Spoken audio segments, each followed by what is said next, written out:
you know, what the wrist should be doing through the ball. And I think it's always going to be different golfer to golfer. And I'm going to mainly talk about what to feel if we want to bow the wrist a little bit more and why we would want to bow the wrist, right? So, you know, most of the golfers that I'm seeing come through who struggle with contact, there's definitely a lot more of that early extension look where you get to impact and that shaft line is not leaning at all, right? So it's straight up and down.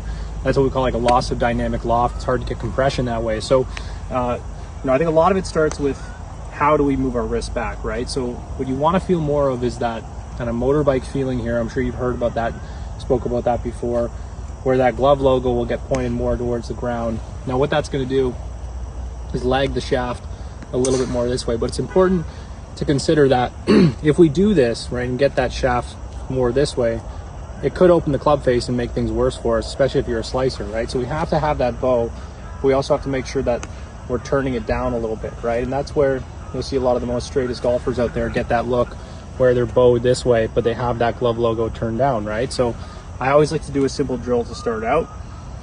So I'm going to set up to it here. I'm going to immediately cock my wrist right here, but then turn it to the ground and then just hit a little chip shot like that.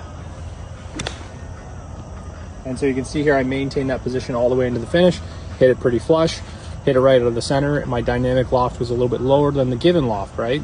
So we can extend that out to the full swing. Or I just want to feel like I go back, set the wrist early, and make sure I'm bending down.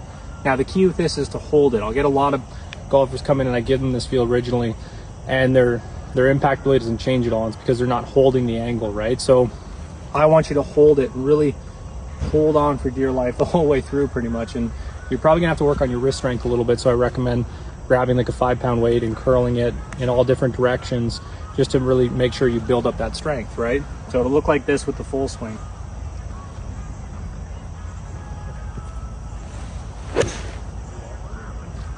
And so I finished short there on purpose, right? I want to start finishing shorter just so I can get the feeling of really holding on the whole way through. Work on that. I think it's really going to help you just get a bit more consistent and get that compression down.